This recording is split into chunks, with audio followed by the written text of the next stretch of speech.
বাচ্চাদের সবজি না খেতে চাওয়ার বায়না প্রায় অনেক মাকেই নাস্তানাবুদ করে তোলে।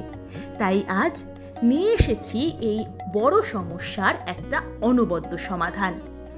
বাজারের সবচেয়ে সাধারণ দুই সবজি, তাই দিয়েই অসাধারণ একটি রেসিপি ট্রাই করব আজ।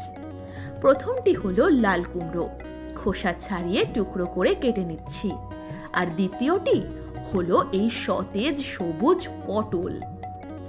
হালকাভাবে খোসা ছাড়িয়ে তারপর লম্বালম্বিভাবে অর্ধেক করে কেটে নিলাম। এছাড়াও একটা বড় সাইজের আলু সরু সরু করে কেটে রাখবো। আর নিয়ে নিচ্ছি একটা মাঝারি সাইজের পেঁয়াজ। একটি মিক্সার গ্রাইন্ডারে 2 কোয়া রসুন, কিছুটা আদা, হাফ টিস্পুন হলুদ গুঁড়ো আর 2টো লাল শুকনো লঙ্কা দিয়ে একটি মিহি মিশ্রণ তৈরি করে নিলাম। কড়াইতে 3 table spoon সারফা kachi ghani mustard oil দিয়ে রান্না শুরু করছি।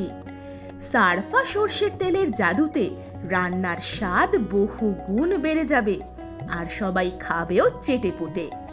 কুমড়ো পটল দেখেও মুখ বেজার হবে না কারো। তেল কিছুটা গরম হয়ে গেলে ঝিরিঝিরি করে কেটে রাখা পেঁয়াজগুলো দিয়ে দিচ্ছি। 2 মিনিট নেড়ে নিলাম। তারপর আগে থেকে বানিয়ে রাখা মশলার মিশ্রণটা কড়াইতে দিয়ে ভালো করে নাড়াচাড়া করে 7-8 মিনিট ধরে কষিয়ে নেব।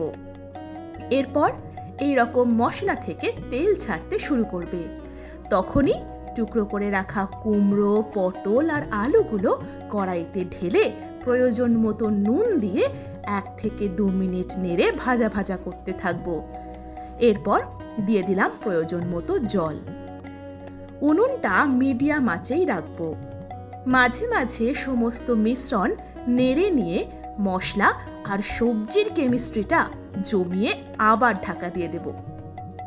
এভাবে 4 থেকে 5 মিনিট হওয়ার পর আরও কিছুক্ষণ সেদ্ধ হতে দেব। এরই মাঝে একটা পাত্রে কিছুটা গরম জল নিয়ে তেঁতুল গুলে জলটা ছেঁকে নিলাম। মিনিট 10 পরে সবজিগুলো সেদ্ধ হয়ে এলে তেঁতুল জল মিশিয়ে অ্যাড করব স্বাদ মতো চিনি। আবার ভালো করে নাড়াচাড়া করতে করতে কড়াইতেই অল্প কিছু সবজি খুন্তির সাহায্যে এইভাবে থেতো করে মিশিয়ে নেব, যাতে গ্রেভিটা বেশ ঘন হয়ে যায়। ঢাকনা ছাড়াই মিনিট 4 রান্না করব। মাঝে মাঝে এইভাবে নেড়ে নেব, যাতে গ্রেভিটা তলায় ধরে না যায় আর গ্রেভির ঘনত্ব একদম ঠিকঠাক হয়।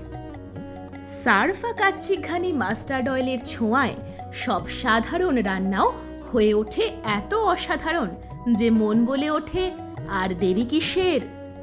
ব্যাস রেডি হয়ে গেলেই একটি পাত্রে ঢেলে গরম গরম সাদা ভাতের সঙ্গে পরিবেশন করুন স্বাদের পটল ও কুমড়োর ছেঁচকি।